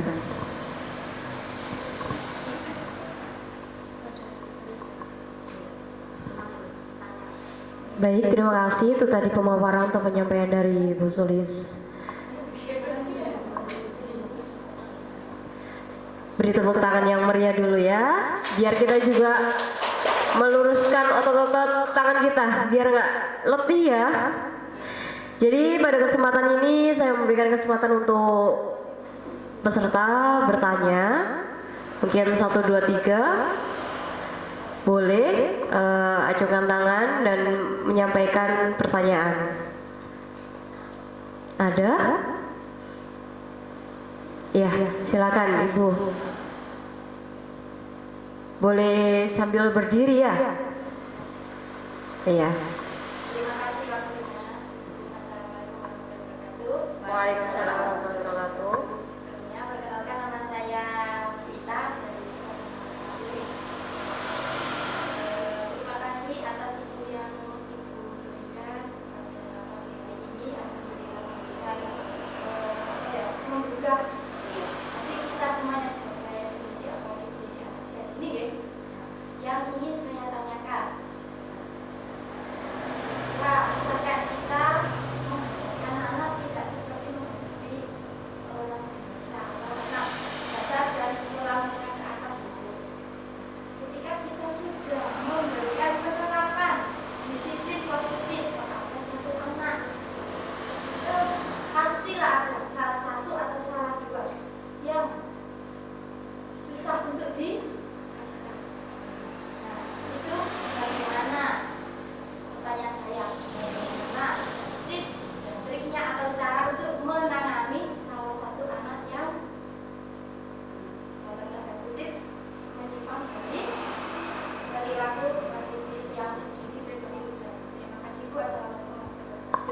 Baik, terima kasih dari pertanyaannya akan langsung dijawab oleh Bu Sulis ya. Oke, terima kasih.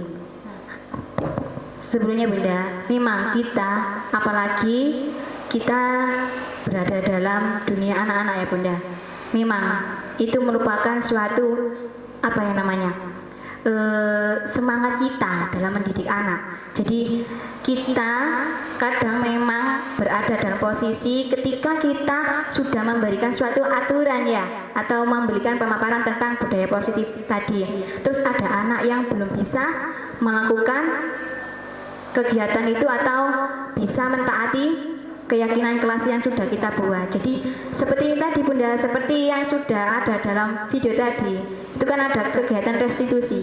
Itu tadi kan ada 3 pemaparan apa yang harus dilakukan. Jadi ketika kita menemukan salah satu anak yang seperti itu, kita tidak lantas mendas dia. Jadi kita tanyai dulu Bunda, kita tanyai apa alasannya. Contoh seumpama anak itu dalam keadaan rame ya dalam kelas ya, tidak bisa mentaati peraturan karena dia rame atau gaduh atau tadi seperti tadi makan di dalam kelas. Nah, kita tanyai kan anak itu, kenapa kok makan di dalam kelas padahal sudah waktunya jam pelajaran. Dia bilang bahwasanya belum sarapan. Nah, kita tanya, oh belum sarapan. Terus kita tanyai lagi dia, apa yang harus dilakukan? Ketika itu dia menjawab bahwa belum sarapan, kita tanyai lagi, kenapa kok belum sarapan? Biasanya anak itu ada yang bilang ibunya belum masak, ibuku nggak punya ini bu, nggak ini bu. Nah itulah termasuk apa ya? Kayak sesuatu yang memang anak-anak itu biasanya dilakukan. Ada yang nggak mau sarapan tapi dia berkatanya seperti itu, iya ingin mengemil. Ada yang nggak mau sarapan memang. Ketika kita seperti itu kita harus berpikir positif. Kita tidak melihat kesulitan kita. Anak ini sulit, bagaimana ya harus saya lakukan? Jadi enggak, kita dekati.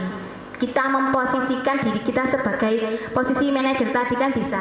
Nah, kita tanyai dengan tindakan restitusi itu tadi, anak akan bisa menemukan solusi dari dirinya sendiri. Seperti tadi, oh iya, Bu Guru tanya, mulai kapan akan berubah?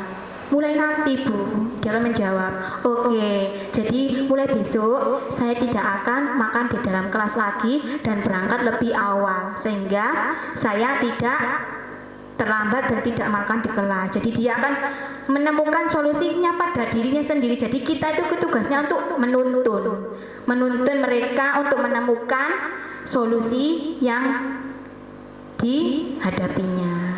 Apa ada sanggah Bunda? Sudah? Ya. Mungkin ada Bunda yang mau memberikan penjelasan atau masukan dari pemaparan yang kita pelajari bersama tadi. Mungkin Bunda? Enggak?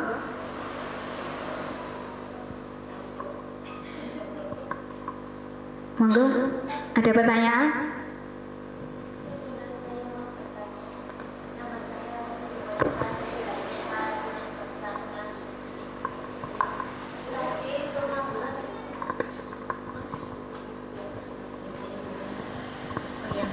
Ya Bunda, saya di sini mau bertanya. Nama saya Siti Khalifah, saya dari TK Tunas Bangsa Kemelagi Gede.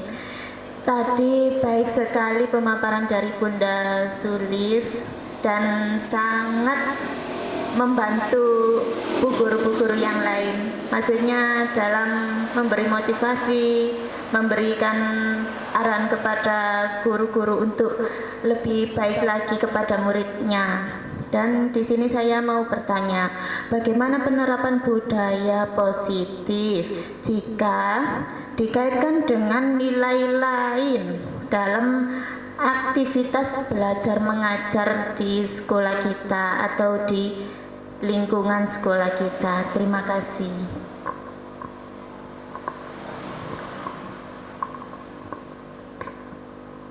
Oke, iya, bagaimana kaitannya penerapan budaya positif dalam pembelajaran? Gini Bunda, dalam menciptakan budaya positif yang baik dalam lembaga atau sekolah, budaya positif itu tidak berdiri sendiri.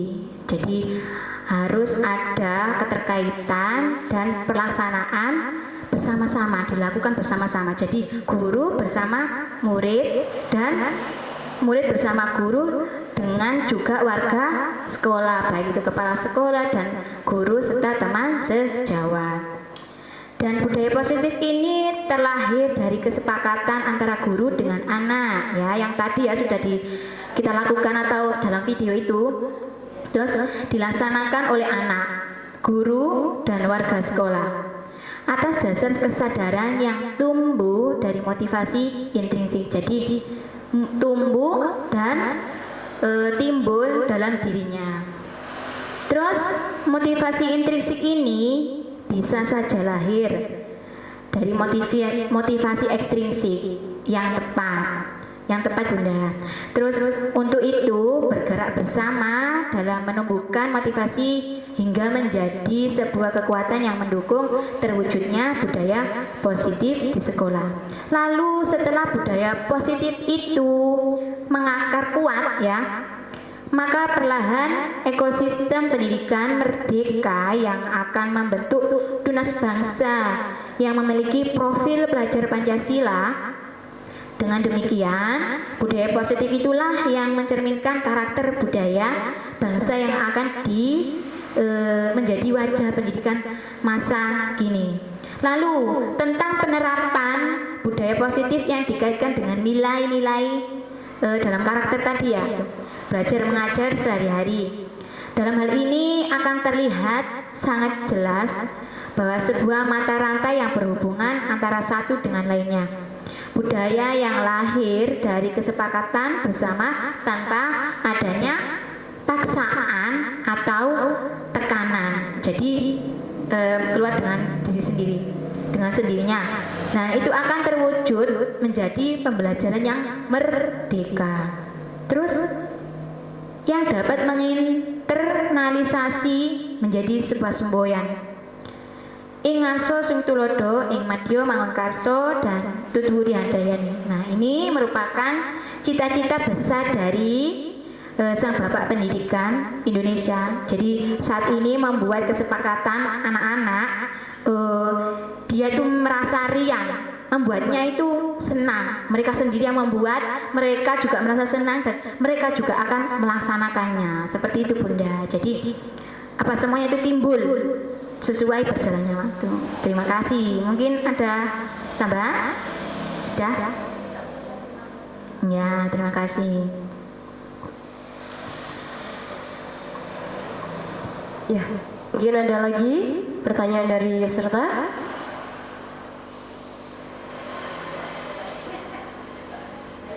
Ya, silakan. Terima kasih. Karena saya ini masih belum Iya. ya. Yang saya tanyakan bagaimana penerapan budaya positif ini diterapkan di rumah. Iya. Karena yang sering mengantar anak itu kan terkadang ibunya kerja kan Nenek, iya saudara. Terkadang anak itu di rumah itu kan sifatnya dibiarkan. Betul. Terus akar diri. Iya. Bagaimana cara yang lebih baik diterapkan di rumah? Terima kasih. Oke, terima kasih Bunda. Pertanyaannya sangat bagus sekali. Jadi memang itu adalah sebuah kendala juga ya, kadang-kadang ya kita sudah di sekolah ini beberapa jam dengan anak-anak, kita sudah melakukan yang terbaik ya, yang setiap hari sudah diberikan ini anak-anak ini, tapi ternyata di rumah tidak dilaksanakan atau kurangnya perhatian dari orang tua karena ditinggal kerja, kan nambahnya yang mengantar. Nah, mungkin bisa kita lakukan dengan kegiatan parenting. Nah, kita melakukan kegiatan parenting di sekolah Bunda. Kita berikan pemahaman kepada ibu-ibu dari murid-murid kita atau wali murid itu. Jadi masa saya nggak bisa meluangkan sedikit waktu, mungkin waktu ini pengambilan raport itu kita berikan motivasi Bunda, kita buka sedikit. Nah, biar seorang ibu itu memiliki tanggung jawab kepada anaknya, meskipun dia dalam kegiatan bekerja ya, juga mencari nafkah, tapi dia tidak tidak melupakan tanggung jawabnya kepada anaknya. Jadi tidak lantas dia harus ya udah saya sekolahkan, berarti itu urusannya bu guru kalau di sekolah. Kalau di rumah urusannya orang tua. Itu tidak, semuanya berpengaruh. Makanya saya sering bilang kepada wali murid bahwasanya kita harus berkolaborasi demi memajukan anak-anak. Jadi kalau sampean ingin anaknya sukses, ya kita harus bersama-sama. Kalau kita berjalannya berbeda, nanti hasilnya pun berbeda. Jadi seperti itu, antara yang sudah kita lakukan di sekolah, kita juga di rumah harus melakukan. Padahal kita sudah menyampaikan kepada anaknya, ibunya pun harus menekankan, kita juga memberikan. Tapi sekarang kan sudah lebih mudah bunda, ada handphone ya, ada WhatsApp, kita bisa berikan komentar atau sedikit proses anak-anak di sekolah. Kita beritahu bunda, biar orang tua itu ini ada ketergantungan dan bisa timbul. Oh iya, kalau bu guru bilang seperti ini anakku, berarti aku di rumah harus seperti apa. Jadi harus ada saling kerja sama. Jadi jenengan harus tekankan itu kepada wali muridnya. Meskipun banyak ya, tapi tanggung jawab orang tua itu sangat penting. Apa masih ada yang bertanya? Nah, mungkin ini ya, mungkin saya kira sudah cukup nggih dari pemaparan ini tadi. Ini di sini saya belajar bersama jenengan semua, pengalaman sampean, pengalaman saya, kita belajar bersama untuk lembaga-lembaga kita nggih. Semoga apa yang sudah saya paparkan ini bermanfaat bagi saya khususnya dan untuk jenengan semuanya di lembaga-lembaga jenengan agar lebih sukses dan lebih ikhlas nggih dalam mendidik anak-anak dan lebih bisa memposisikan diri kita lebih bersahabat. Terima kasih. Dari saya, akhirul kalam, ihdinas siratal mustaqim. Wassalamualaikum warahmatullahi wabarakatuh. Baik, terima kasih untuk pemapar, baik hadirin peserta juga. Semoga apa yang kita dapat pada hari ini bisa bermanfaat untuk kedepannya, untuk diri kita dan lingkungan kita. Amin Allahumma amin. Mari kita tutup acara ini dengan permohonan maaf saya sekaligus moderator. Apabila ada salah kata atau perbuatan, mohon maaf yang sebesar-besarnya. Wallahul muwaffiq ila aqwamit thoriq. Wassalamualaikum warahmatullahi wabarakatuh. Mari kita tepuk tangan bersama ya. Ya, terima kasih.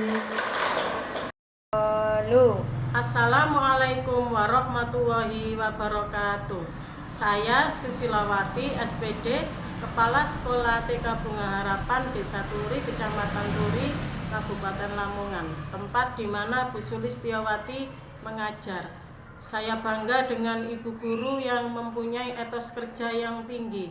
Khususnya saya memberikan apresiasi sekali kepada Ibu Sulistiawati yang masuk menjadi guru penggerak angkatan 7, bergerak, tergerak, menggerakkan. Diseminasi pengimbasan yang sudah dipaparkan Ibu Sulistiawati merupakan aksi nyata dalam program guru penggerak. Mudah-mudahan pengimbasan ini bersifat permanen dan mudah-mudahan dimensi yang dilakukan Bu Sulis ini akan menjadi motivasi, akan menjadi contoh bagi guru lainnya, khususnya di TK Bunga Harapan ini, yang nantinya anak-anak akan menjadi disiplin yang nantinya akan meningkatkan motivasi siswa untuk belajar sehingga prestasi siswa akan meningkat. Demikian yang bisa saya sampaikan dan selamat untuk Bu Sulistiawati yang telah menyelesaikan diseminasi dengan baik. Cukup sekian, wassalamualaikum warahmatullahi wabarakatuh. Assalamualaikum warahmatullahi wabarakatuh.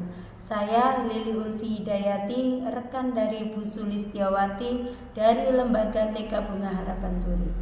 Menurut saya, apa yang dipaparkan oleh Bu Sulistiawati tentang budaya positif itu sangat bagus untuk diterapkan di sekolah ini, terutama untuk siswa, karena masih banyak siswa di sekolah ini yang mereka itu disiplin, tetapi disiplinnya itu karena faktor ekstrinsik, bukan dari dalam dirinya. Nah, dari sini untuk kami sebagai guru ini sangat baik, karena kita jadi tahu bagaimana kita memposisikan diri kita kepada siswa. Kita sebagai pemberi hukuman atau pembuat merasa bersalah, pemantau, teman, dan manajer. Kemudian bagaimana cara kita menanamkan perilaku disiplin intrinsik di dalam diri siswa dan diri kita sendiri. Dan semoga dengan adanya diseminasi yang kita terapkan bersama-sama di lingkungan sekolah kita ini untuk membentuk siswa-siswi yang berkarakter sesuai dengan harapan kita. Akhirnya itu saja yang dapat saya sampaikan, dan apabila ada salah-salah kata saya mohon maaf. Wassalamualaikum warahmatullahi wabarakatuh.